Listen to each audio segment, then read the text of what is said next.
Video చూస్తున్న మీ అందరికీ విశ్వావసునామ సంవత్సర ఉగాది శుభాకాంక్షలు.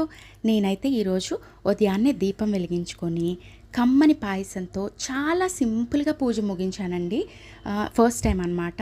ఎందుకు ఫస్ట్ టైం అంటే నేను ఇప్పుడు ఉగాదికి పూజ చేయలేదు, అంటే అమ్మ చేసింది, బట్ నేను ఎప్పుడు చేయలేదు. నేను వరలక్ష్మి వ్రతం కానీ వినాయక చవితి కానీ చాలా పెద్దగా అలా చేసేదాన్ని. బట్ ఈరోజు చాలా సింపుల్గా నేనే ఫస్ట్ టైం ఉగాది పూజ చేయడం కాబట్టి సరే ఉగాది పచ్చడి కూడా నేనే చేద్దామని ఉగాది పచ్చడి ట్రై చేశానమాట. మామిడికాయ ముక్కలుగా కాకుండా నేను తురుముకున్నాను అండ్ మిరియాల పొడి వేసుకున్నాను కారం కోసం. దాని తర్వాత చింతపండు పులుసు వేసుకున్నాను. రాక్ సాల్ట్ ఉందండి ఇంట్లో, సో రాక్ సాల్ట్ వేసుకున్నాను.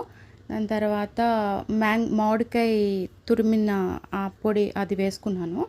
దాని తర్వాత వేప పువ్వు వేసుకున్నాను. దాంట్లో మెయిన్ వేప పువ్వే కదా, వేప పువ్వు వేసుకున్నాను. దాని తర్వాత బెల్లం తురుము, అలాగే కొబ్బరి తురుము, దాని తర్వాత పుట్నాల పప్పు అవన్నీ వేసి బాగా మిక్స్ చేశానండి. సేమ్ ఉగాది పచ్చడిలాగే అయిపోయింది. తినండి అంటే చాలా అక్కడ మా అక్క మా అమ్మ వీళ్ళందరూ చాలా వెటకారాలు పంచులు సెటైర్లు వేశారు. మా వివంశ్ గడికి టాయ్ ఇస్తాను, చాక్లెట్ కొనిస్తానంటే వాడు వచ్చి తిన్నాడు. తిని బాగుందన్నాడు.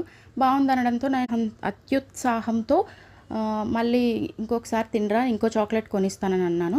బట్ వాడు తింటుంటే వీళ్ళందరూ కౌంటర్స్ వేసి నన్ను ఏడిపిస్తున్నారు. సరేలే పాపం వాడికి మళ్ళీ ఏమైనా తేడా చేస్తుందేమో అని చెప్పి వదిలేసాను. మరి ఇక్కిగండి తినమన్నాను. వాడైతే ఫిష్ ఎక్వేరియం కొంటేనే తింటానన్నాడు. సరే కొనిస్తానంటే వాడు వచ్చి టేస్ట్ చూసి నాకు ఫిష్ ఎక్వేరియం వద్దు అనుకుంటూ పరిగెట్టుకొని పారిపోయి ఉదక్ అనుకుంటూ ఓవర్ యాక్షన్ చేశాడు. వీళ్ళందరూ నవ్వుకుంటూ అసలు చాలా జోకులు, చాలా అవమానించారనమాట.